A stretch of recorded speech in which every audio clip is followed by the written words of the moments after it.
Seguimos conectados con ustedes en Mañanas Blue. Oscar Montes, Ana Cristina Restrepo, Hugo Mario Palomar, Diana Mejía, Sebastián Nora, Mariana Palau, Gonzalo Lázaro, Valeria Santos, Eduardo Hernández y Camila Zuluaga con el tema del mediodía.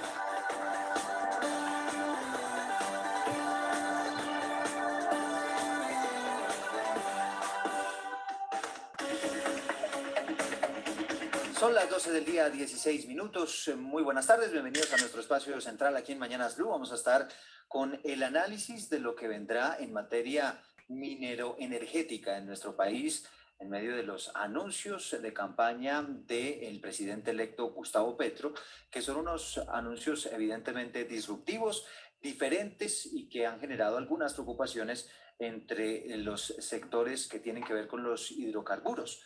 Una de las propuestas más recordadas pues tiene que ver con ese anuncio de que en su gobierno no se firmarían nuevos contratos para la exploración de hallazgos de hidrocarburos. Sebastián Nora, hablemos un poco de esos sectores y de las políticas que podrían generar algunas preocupaciones en el sector minero energético en nuestro país.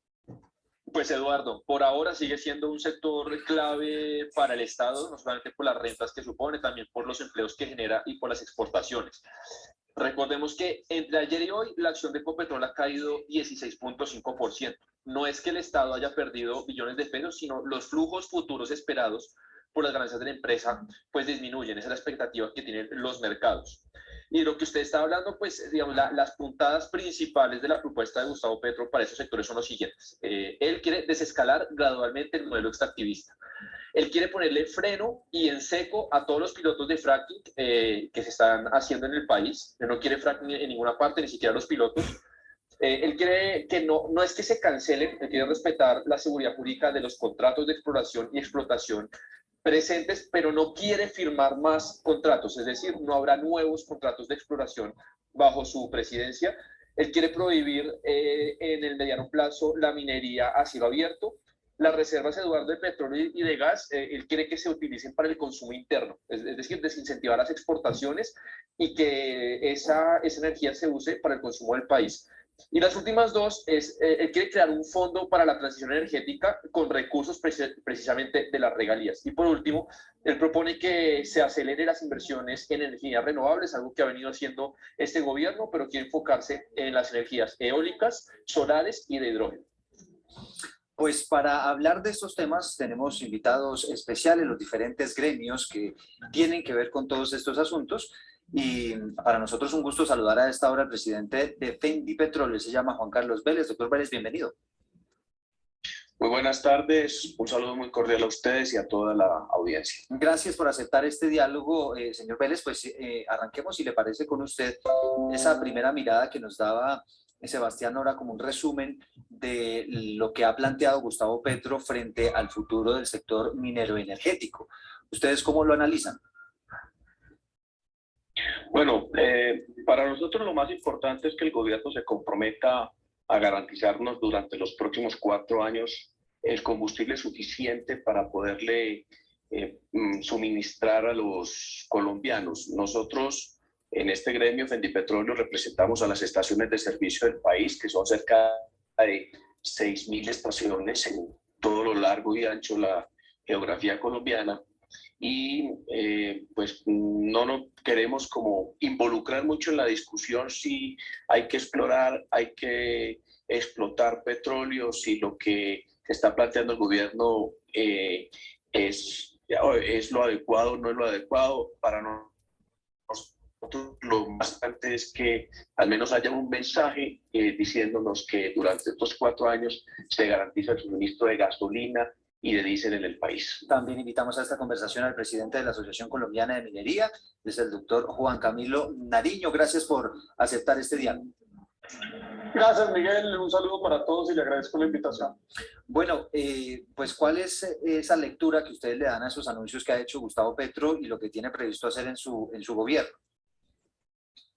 Mire, creo que los anuncios hechos por el presidente Gustavo Petro en el discurso inaugural y lo que ha venido también manifestando hacia acá en relación con un diálogo amplio con todos los sectores económicos, pues este sector lo recibe con una expectativa grande y con toda la disposición para emprender ese diálogo, sobre todo en relación con 2 políticas, Miguel, que este gobierno ha venido manifestando como políticas esenciales en su campaña en los meses anteriores. Pues la política de seguridad alimentaria, cómo podemos los colombianos tener alimentos más baratos y de manera más estable, y la política de seguridad energética y cambio climático. Esas 2 políticas necesitan inherentemente otra, que es una política minera. Sin los fosfatos que tiene el Huila no puede haber los fertilizantes para la seguridad alimentaria, y sin el cobre, el níquel colombiano, pues esa política de la seguridad y la implementación de los compromisos de cambio climático también se quedaría cojo. Entonces tenemos una expectativa grande de poder tener estas conversaciones con el gobierno. Con otra cosa que ellos han dicho, Miguel, y es, o que se ha dicho, es, ok, entonces esos minerales hay que sacarlos de la mejor forma posible. Esta industria ha venido también desde hace un tiempo ya largo implementando los estándares de autorregulación, el primer sector económico con una autorregulación vigilada por terceros, visible a todos los colombianos, en donde toda la industria minera se va a calificar en el manejo del agua, manejo de la biodiversidad, cambio climático, manejo y relacionamiento con comunidades étnicas y otros 5 grupos. Tal cual lo hace y tal cual se califica la industria minera canadiense, australiana, noruega, española y de otros 3 países. Entonces queremos, pues por supuesto, conversar con el equipo de Palmi y el nuevo gobierno todas estas cosas que la industria minera colombiana hace. Bueno, pues es Juan Camilo Nariño, que es el presidente de la Asociación Colombiana de Minería. Le habla Eduardo Hernández, por si acaso. Pero es que tengo ahí en la pantalla, sí, Miguel. Eduardo, gracias. No se preocupe, también tenemos a Ana Cristina desde Medellín con la camiseta de Nacional, pero bueno, esas son cosas que pasan en estas reuniones, ¿no? Ya vamos a conversar en segundos con Luz Estela Murgas, que es la presidenta de Naturgas. Estamos aquí haciendo unos ajustes técnicos también para poderla tener con nosotros. Doctor Nariño, esa posibilidad de que no haya más contratos de exploración de petróleo, ¿qué tanto les preocupa? Mire, la asociación es la Asociación Colombiana de Minería, pero por supuesto ya desde la perspectiva personal, que no exista exploración tanto en minería como en petróleo, compromete en un futuro el abastecimiento de los minerales. En el caso del petróleo, pues el abastecimiento, como lo dijeron, de que tengamos una gasolina barata para podernos movilizar. Pero en el caso de la minería es esencial la exploración, lo mismo es en el petróleo, es fundamental, es inherente a la industria. Sin ella, pues por supuesto, tendríamos unos fuertes, estaríamos comprometidos en las balanzas energéticas hacia adelante de manera muy, muy fuerte. Son las 12 del día, 24 minutos, y sumamos a esta conversación a Luz Estela Murgas, la presidenta de Naturgas, para preguntarle, doctora Murgas, pues en este caso, a ustedes, al gremio que tiene que ver con el gas natural y demás, ¿qué tanto les podría impactar estos anuncios del presidente electo Gustavo Petro y cuáles son sus expectativas? Miguel, muy buenas tardes, un saludo especial a usted, a Oscar, a Valeria, a toda la mesa, Ana, y a toda la mesa, y por supuesto a los oyentes de Blue Radio esta hora, y un saludo especial a Juan Camilo y a Juan Carlos. Desde la industria del gas natural hemos revisado y visto con buenos ojos la voluntad que tiene el gobierno nacional de tratar temas trascendentales como son la justicia social y la justicia ambiental y por supuesto los temas de igualdad. Y todo ello porque consideramos que el gas natural es esa carta que más es consistente tanto con las necesidades de la transición energética como con las necesidades de satisfacer las demandas sociales. Y ahí me refiero a los temas de reducción de pobreza y a los temas de brechas de desigualdad. ¿Y por qué? Porque el gas natural, sin perjuicio, yo creo que es la pieza clave de ese rompecabezas que está haciendo falta, porque los atributos ambientales del gas natural, que permiten una reducción del material particulado fino, una contribución a la reducción del dióxido de carbono, asociado a los temas de competitividad y a la transformación de vida, es decir, generar una vida digna, una calidad para los hogares colombianos, es sin lugar a dudas lo que está haciendo falta para acelerar la transición y cerrar esas brechas de desigualdad y de reducción de pobreza. Entonces vemos con buenos ojos esas propuestas que hizo de manera inicial a través de su discurso el día del resultado de las elecciones, cuando habló de justicia ambiental, justicia social, habló de diálogos regionales. Yo creo que sin lugar a dudas el resultado de las elecciones nos lleva a todos a pensar que debemos de interactuar de una manera mucho más efectiva con las regiones, con las comunidades, y estamos listos desde esta industria para hacerlo. Yo creo que también hay unos temas muy importantes en temas económicos. Pero mire, yo quiero preguntarle al doctor Vélez de Findepetróleo, porque en la respuesta suya, doctor Vélez, usted decía que al sector suyo, a usted en particular, le preocupaba el tema del suministro en los próximos 4 años. Pero le pregunto de los 4 años hacia allá, más adelante, porque claro, esta exploración de petróleo en Colombia tiene unos contratos a término fijo y seguramente muchos de ellos tienen una vigencia de 12 años, más o menos. ¿A usted no le preocupa lo que sigue después de esos 4 años, en lo que tiene que ver con la seguridad de los hidrocarburos en Colombia? Es decir, cuando usted escuchó, por ejemplo, al candidato Petro, hoy presidente electo, el doctor Gustavo Petro, decir que no había ningún inconveniente en depender del petróleo venezolano para que Colombia sea quien le compra a Venezuela petróleo. Ese tipo de propuestas, a ustedes como presidente del sector del petróleo, del Fendipetróleos, ¿qué reflexión le genera? Bueno, a ver, nosotros en Colombia, primero que todo, tenemos 12 millones de vehículos que funcionan con combustibles líquidos derivados del petróleo, es decir, gasolina, diésel. Solamente hay 8.000 vehículos eléctricos y hay un número importante de vehículos que funcionan a gas, pero su porcentaje no es significativo. Es decir, nosotros en Colombia estamos sujetos a operar nuestra movilidad a través de combustibles líquidos derivados del petróleo. En este momento, el país no es capaz de producir toda la gasolina y el diésel que se requiere. Nosotros hemos hecho unas inversiones importantes en Barranca, en Cartagena a través de Reficar, pero lamentablemente el país es importador de gasolina. Si nosotros dejamos de producir petróleo, pues tenemos la posibilidad de seguir produciendo gasolina. Es decir, pues tenemos que importar petróleo para utilizar la infraestructura que tenemos en las refinerías y de allí sacar gasolina. Y seguiremos también importando gasolina.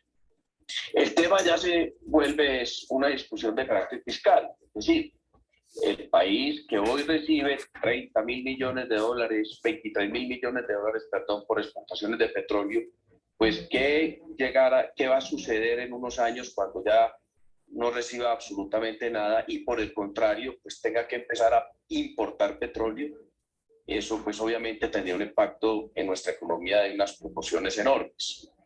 Lo que nosotros le hemos dicho al gobierno es, hombre, o lo que interpretamos de la intervención del presidente el Gustavo Petro y lo que le tendremos que decir en su momento al gobierno es garantícenos el suministro de gasolina, de diésel, de combustibles líquidos derivados del petróleo para que pueda operar todos estos vehículos que en el país pues hoy lo hacen a través de ese combustible.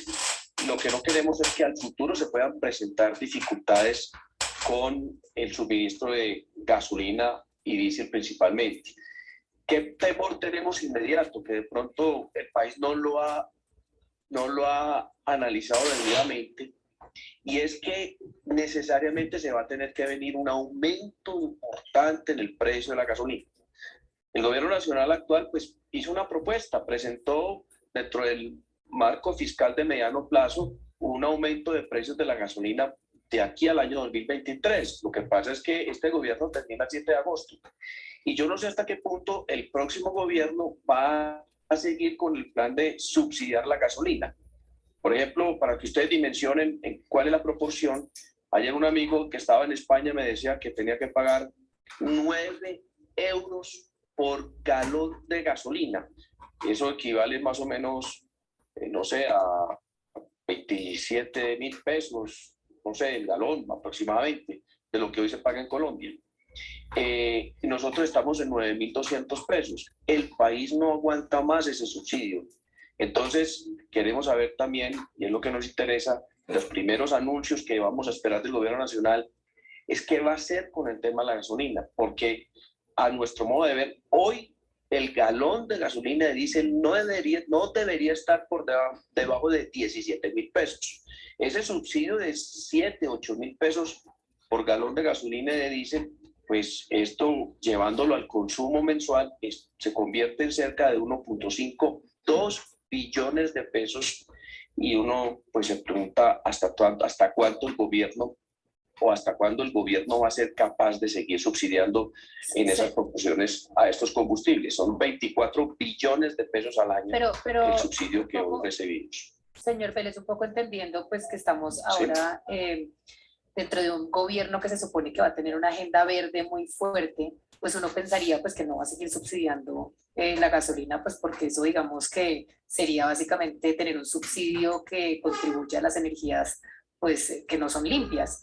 ¿Ustedes están dispuestos, ustedes están preparados para que haya una migración en el futuro cercano a vehículos, por ejemplo, eléctricos, y que las personas en Colombia dejen de ser tan dependientes de la gasolina como tal, e incluso del gas? ¿Ustedes tienen esta proyección o ustedes ven que en Colombia esto es una quimera y esto no va a ocurrir por ahora?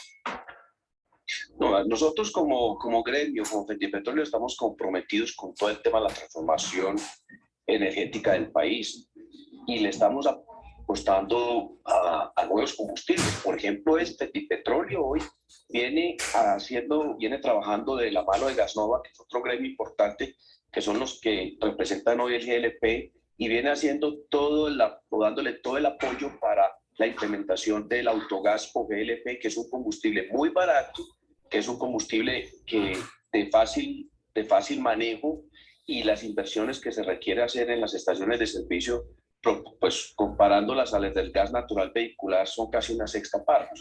En eso estamos nosotros jugados. Las electrolineras, que también deben estar por todo el país, con EPM hemos ya firmado un convenio para implementar las gasolineras en las diferentes estaciones de servicio que están ubicadas en las carreteras del país, porque muchos de los problemas que ha habido con los carros eléctricos es que pues no existe la forma de llevar un carro eléctrico de Bogotá a Cartagena, porque pues no tiene usted dónde, entre comillas, tanquearlo.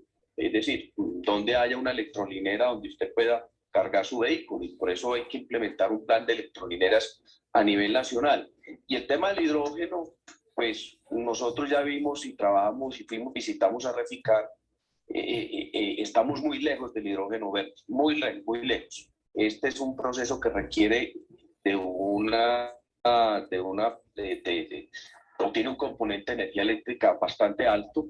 Y para ponerles un ejemplo, hoy en día un taxi que se puede tanquear con 60.000 pesos de gasolina corriente, pues si se tanqueara hoy con hidrógeno verde costaría 160.000 pesos. Es decir, todavía falta mucho camino por recorrer para lograr que estas nuevas energías sean rentables y sean asequibles a los colombianos.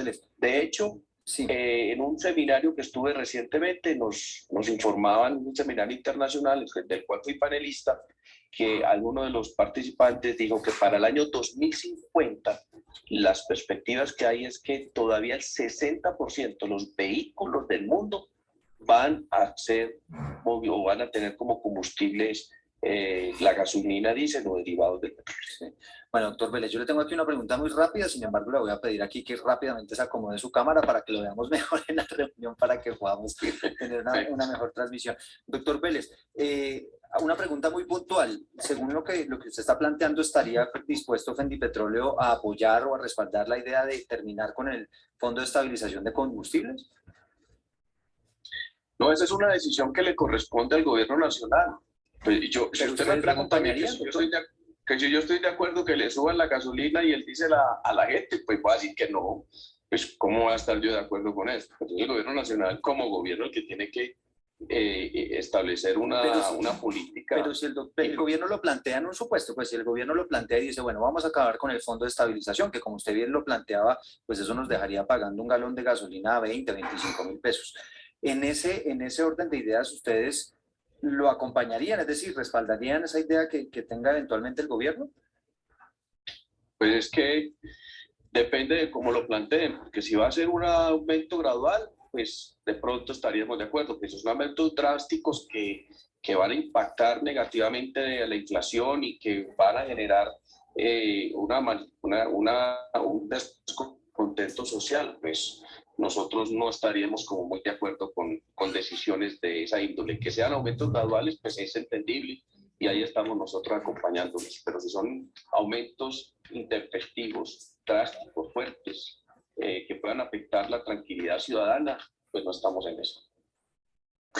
Señora Murgas, la explotación del petróleo va muy cogida de la mano de la explotación del gas, y el gas juega un papel importante en este momento dentro de la estrategia de descarbonización del país, de Colombia, que es muy ambiciosa. Para el 2050 nos comprometemos 26 a reducir nuestras emisiones de carbono en un 50%. De acuerdo con las propuestas del futuro presidente Gustavo Petro, ¿cómo modificaría esa estrategia de descarbonización en cuanto a lo que concierne al gas, al rol que el gas tendría dentro de ella? Efectivamente, lo que tiene que hacer el gobierno es priorizar el desarrollo de los proyectos de gas natural, precisamente para poder afrontar esos temas y compromisos de carbono neutralidad que tú has mencionado y descarbonizar sectores como el transporte, que lo estaban mencionando hace un momento, y otros como el industrial y la misma generación eléctrica. Entonces, sí hay que priorizar los desarrollos de estos proyectos desde la exploración y producción hasta el transporte y la distribución y comercialización. Frenar la actividad de exploración y producción de hidrocarburos, yo creo que no solo desincentivaría las nuevas inversiones. El punto es que este mensaje también puede llevar a que proyectos de desarrollo actuales y vigentes empiecen una lenta ejecución e incluso pongan en riesgo su viabilidad económica. Entonces, en ese sentido, una decisión de no suscribir nuevos contratos puede suceder que en los próximos años no tenga un efecto inmediato, pero sí en el largo plazo. Y ahí la gran pregunta es, ¿cómo desde esta industria se suscriben contratos para el suministro y la demanda de industriales, de generación térmica, de los 10.400.000 personas que hoy se benefician del gas natural, contratos a largo plazo si no tienen una certeza sobre el suministro del mismo? Yo lo que veo, y creo que hay una conciencia absoluta en el nuevo gobierno, y eso se vio reflejado en que el mismo presidente Petro en el transcurso de la campaña explicó que su propuesta es no suscribir nuevos contratos. Yo lo que veo es que él debe de darnos un mensaje de confianza y de tranquilidad a los inversionistas, a los empresarios, en el sentido de señalar que bien esa propuesta puede ser evaluada, pero más allá de eso, que los contratos vigentes de exploración y producción van a seguir su ejecución, es decir, se van a expedir las licencias ambientales, se van a cerrar los procesos de consulta previa para poder llevar a cabo el desarrollo de esas perforaciones de pozos y la adquisición sísmica que sean necesarias para poder generar autosuficiencia en el país. Señor Nariño, el presidente Boric con el presidente Petro tienen una línea ideológica muy parecida, sobre todo con el tema del medio ambiente. En este momento hay una situación en Chile donde se plantea el cierre de la fundición de cobre Ventanas. Ha generado todo un problema para el gobierno de Boric. Incluso han anunciado un paro general los trabajadores de Cotelgo. La pregunta es, ¿nos podemos ver reflejados en lo que está ocurriendo en Chile con este tipo de decisiones? Pues mire, yo creo que esta conversación es una conversación realmente profunda en la cual el mundo ha avanzado ya un poco más. Y la única realidad en todo esto es que cuando uno mira los analistas de los estudios que le muestran cuáles son las principales limitaciones para que los países o las compañías cumplan con sus acuerdos de reducción de gases de efecto invernadero, cuáles son las principales limitaciones en el mundo hoy actuales para poder implementar los compromisos de cambio climático. Surge una variable que antes no surgía, que es que una de esas principales limitantes es el abastecimiento de minerales. El abastecimiento de minerales como el litio, como el cobre, como el níquel que Colombia tiene.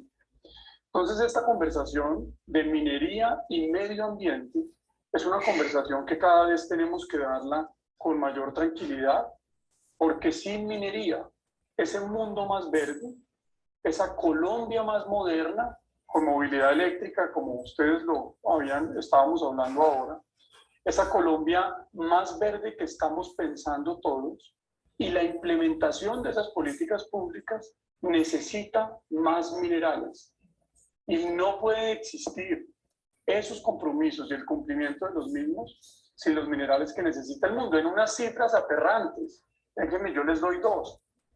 Según el Banco Mundial, para el 2050 se necesita 450% más de litio de lo que se produce hoy en el mundo para las baterías eléctricas. Se necesita solamente, comparado con eso, una cifra menor, 7% más de cobre para todas las turbinas eólicas y paneles solares que el mundo necesita. Pero ese 7% implica tener 7 o 8 minas, como la mina más grande hoy que tiene Chile, que produce 1 millón de toneladas. Entonces creo que esta conversación es una conversación en la cual hay que hacerla de una manera mucho más honesta en esa relación, en la relación de un mundo más verde, de una Colombia más verde, y la necesidad de una industria minera más fuerte, porque lo uno no puede suceder sin lo otro. Son las 12 del día, 42 minutos. Los estamos acompañando desde Mañanas Blue, analizando todo este panorama minero energético. Les confirmo, acaba de escribir Nicolás Maduro, el presidente de Venezuela, que efectivamente conversó con Gustavo Petro. Había dicho esta mañana el presidente electo que había conversado con el gobierno de Venezuela pensando en la reapertura de fronteras. Se está confirmando a esta hora del mediodía que esa conversación fue directamente con el presidente de Venezuela, Nicolás Maduro. Ana Cristina, desde Medellín.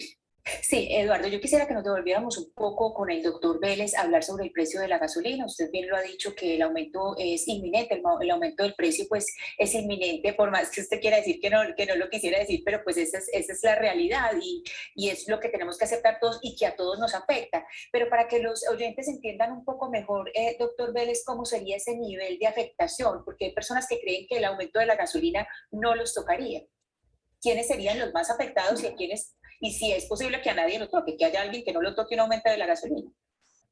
Bueno, Ana Cristina, mira, la gasolina en el país se aumentó, el precio de la gasolina en el país aumentaba o disminuía de acuerdo a una fórmula que estableció el gobierno hace unos años, basada principalmente en un déficit o un superávit que se presentaba periódicamente en el Fondo de Estabilización de Precios del Combustible. Lo que se buscaba era que no existieran unas variaciones drásticas en el precio de los combustibles y que, digamos, la política macroeconómica del país siempre pudiera tener en cuenta un precio de los combustibles de cierta manera estable y evitar así pues unos aumentos importantes en el tema de la inflación o una disminución también en la inflación que podría pues afectar todas esas estrategias macroeconómicas.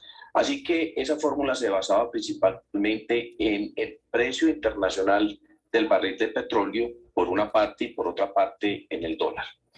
Cuando la pandemia, en marzo del 2020, el gobierno nacional de una manera intempestiva acaba con esa política, con ese plan de trabajo que traía de tiempo atrás y disminuye de una sola vez el 22 de marzo el precio de la gasolina y del diésel en un 15%.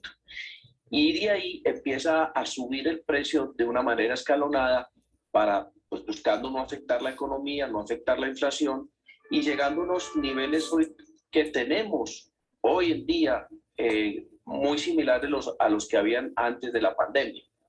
Entonces el gobierno, al terminar con esa política de precios de los combustibles, pues lo que hizo fue desbarajustar toda la fórmula y pues estableció ya un criterio diferente al que se traía en el pasado. Y es un criterio que a mi modo de ver fue o más de carácter político o más de carácter de pronto influenciado por una de estrategias de control de inflación por parte del Ministerio de Hacienda, pero ya no se siguió utilizando aquella fórmula donde por lo general aumentaba hasta en un 3% el precio de la gasolina o disminuía hasta en un 3%.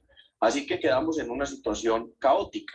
Mientras los otros países se dieron el palo de aumentar en la medida que aumentaba el precio del petróleo a nivel internacional, aumentar la gasolina y el diésel, llegando inclusive a situaciones como la del Perú, que generó una explosión social muy fuerte y que tuvieron que tomar allá algunas medidas de subsidios a través de los combustibles para evitar ese tipo de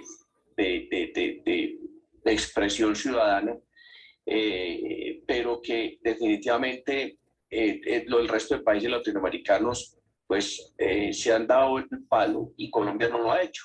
Entonces llegamos a un punto en que encontramos un déficit de un fondo de estabilización de precios de combustible de 33 billones de pesos. A nosotros el gobierno nos habla de 14, pero es que nos está contando el déficit de los 2 últimos semestres, pero no nos está contando el déficit de lo que viene desde el año 2020 a hoy, que son 33 billones de pesos, que eso ya sería una cifra absolutamente compleja para un país con una situación fiscal tan difícil como el nuestro.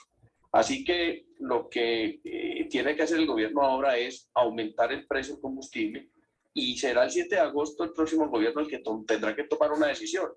Este es uno de los chicharrones, como decimos coloquialmente, que le dejan al próximo gobierno, que el próximo gobierno lo va a tener que atender con prioridad, porque la verdad es que el hueco que tiene el Fondo de Estabilización de Precios del Combustible es muy grande, a pesar de que el gobierno haya dicho que ya lo había tapado con las utilidades de Ecopetrol, perdón, que normalmente esas utilidades se destinaban a otros menesteres, a otros asuntos del gobierno y que lamentablemente ahora se tuvieron que entregar todas para suplir ese déficit del Fondo de Estabilización de Precios del Combustible.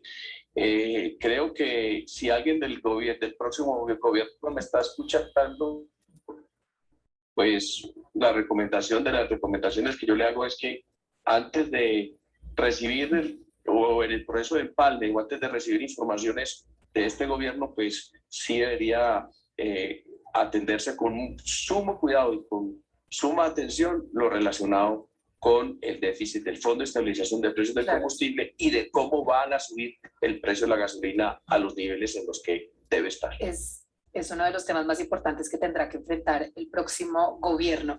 Pero, señora Murgas, yo quiero preguntarle, creo que la pregunta que se hacen muchos colombianos en este momento, y es, si no se permite el fracking y no se renuevan o no se conceden más contratos de exploración petrolera y de gas, en este caso le pregunto por el gas, ¿cuántos años de reserva tendría Colombia? Es decir, ¿en qué momento tendríamos nosotros desde ya que empezar a importar gas?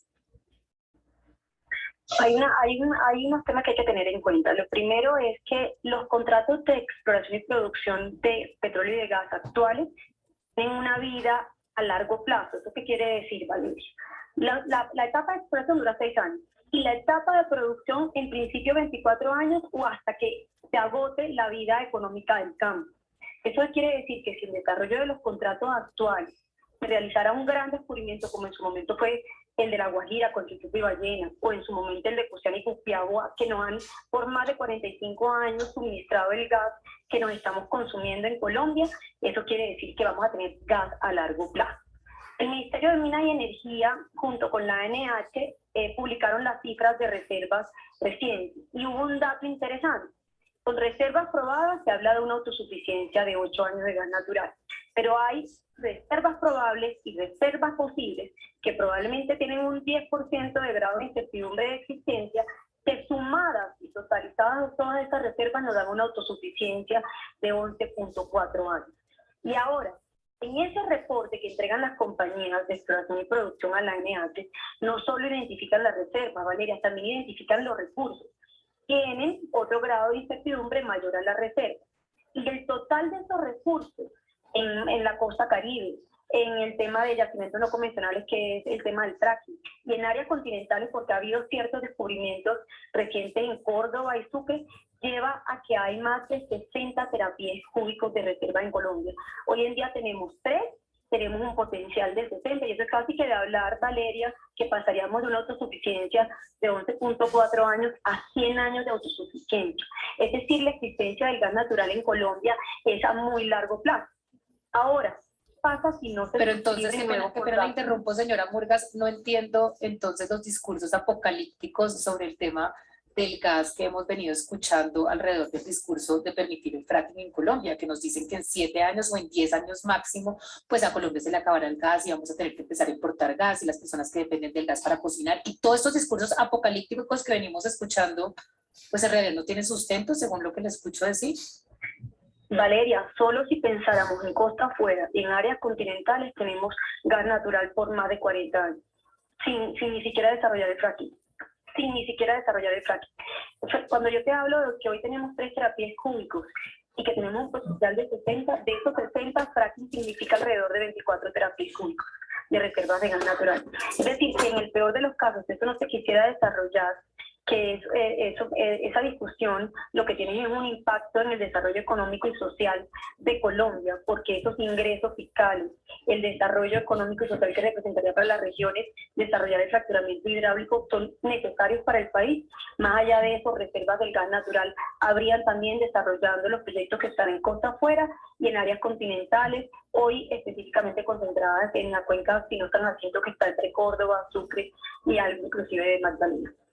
Hemos estado hablando de restricciones y prohibiciones, y yo le quisiera preguntar al señor Nariño sobre estas restricciones que se dan a la minería. ¿Qué tipo de restricción a usted realmente le preocupa y cree que sería definitiva para alguna región del país? Es decir, si prohíben determinado tipo de minería en esta región del país o en este lugar específico, ¿sería algo definitivo para esa región?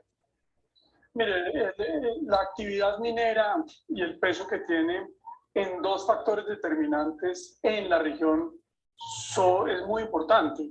Es casi que un pilar fundamental en la estabilización social en los territorios.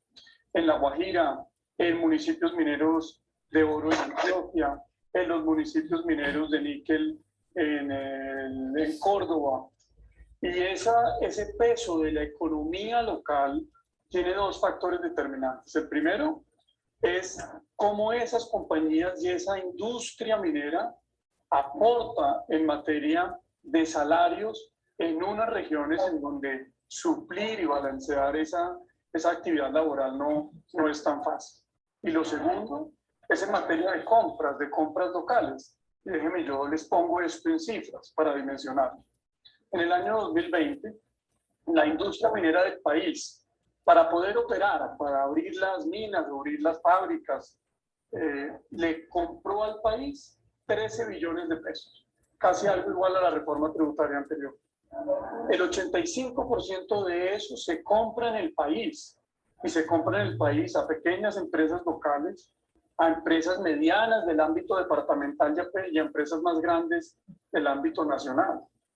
Entonces el impacto de esto en lo local es muy grande, Ana. Pero lo segundo, si quiere pongamos esto de manera comparativa. La industria minera le va a entregar este año al gobierno, al fisco colombiano, para inversiones sociales, inversiones en educación, inversiones en salud, en renta, en impuesto de renta y en regalías, 8.8 billones de pesos. Eso es del 73% de la reforma tributaria anterior, que nos costó mucho trabajo pasar. Y eso va una parte directa en materia de regalías directas a los municipios mineros. Es decir, la conversación en relación con la minería tiene enormes implicaciones sociales por los encadenamientos productivos que genera en lo local, por los empleos y los dineros que irriga las economías locales, pero también, por supuesto, por el impacto fiscal que tendría para el país, pues no contar con esto. ¿Qué significa no contar con la minería de un año para otro, para poderlo dimensionar? Significa que tendríamos que aumentar, multiplicar por 6 todo el sector agrícola colombiano para recibir las mismas rentas, la misma plata del fisco colombiano.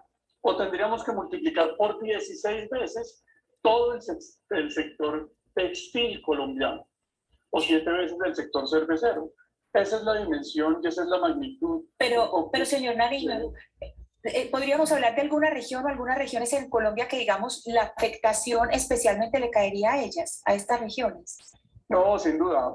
Mire, en el departamento del Cesar, municipios como La Jagua de Ibirico, en La Guajira, municipios como Uribia, en una gran cantidad de municipios antioqueños derivados de la minería de oro, como el municipio de Segovia, el municipio de Remedios, el municipio de El Bagre. La minería en el país, Ana, está muy diseminada, tiene un impacto profundo en el ámbito territorial en muchísimos departamentos. Entonces, pues tiene un impacto también, no está solo concentrada en un departamento o en un municipio, tiene una muy grande. Si usted lo mira, por ejemplo, en el carbón metalúrgico, es completamente distinto al carbón térmico que exportamos. Hoy Colombia es el tercer exportador en el mundo de carbón metalúrgico y de ese carbón viven una gran cantidad de municipios y familias en Boyacá, en Cundinamarca y Santander. Un carbón esencial para hacer acero en el mundo, no para producir energía. Pues la minería del país está diseminada por muchísimos municipios en Boyacá, en Cundinamarca, en Antioquia, en el Cesar, en La Guajira, en Santander, por muchas partes, que tendría un impacto social muy grande ese planteamiento que usted hace. Señor Vélez, es claro, como ya nos hemos explicado, pues todos nuestros invitados de este programa, que este año el sector minero y pues hablemos también del sector petrolero le va a entregar unos recursos importantes en regalías y demás al gobierno. Es decir, esos recursos le vienen muy bien. Además, también se pueden dar esos recursos porque el precio del petróleo está muy alto. Pero el precio del petróleo va a bajar. Ese mito de que va a seguir subiendo el precio, eso ya se demostró que eso no es verdad y va a bajar. Y en ese momento, pues también van a bajar los ingresos del gobierno. Yo entiendo que a ustedes como sector les interesa mucho poder exportar porque son ingresos que le generan a las compañías que son parte del gremio. Pero ¿no creen ustedes que Colombia ha llegado a depender demasiado del petróleo y de la minería en total? ¿No creen entonces que podría ser un buen momento para empezar a diversificarnos?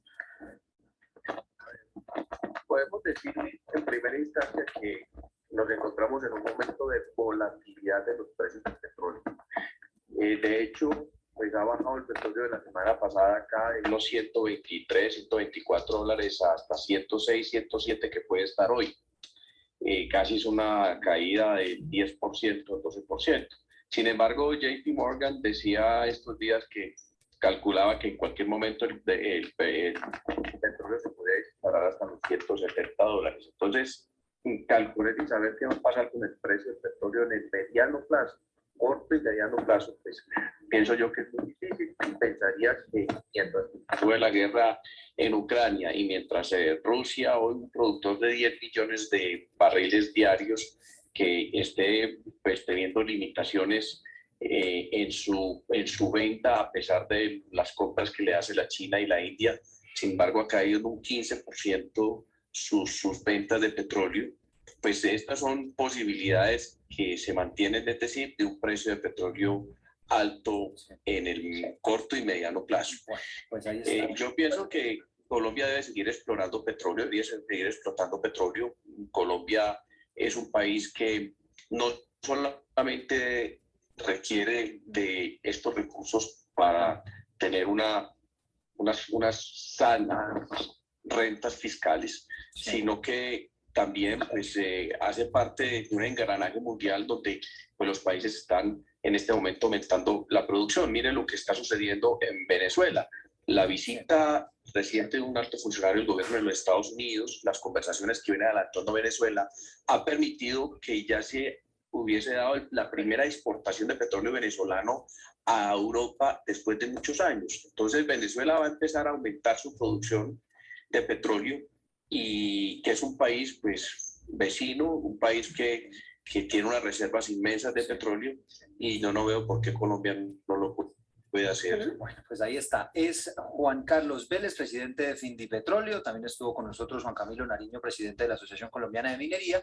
Y nos acompañó también Luz Estela Murgas, presidenta de Naturgas, analizando el futuro minero energético bajo el gobierno de Gustavo Petro, que a propósito ya tiene lista la comisión de empalme con el gobierno del presidente Iván Duque. Esta y otras noticias que ampliamos enseguida en Meridiano Blue.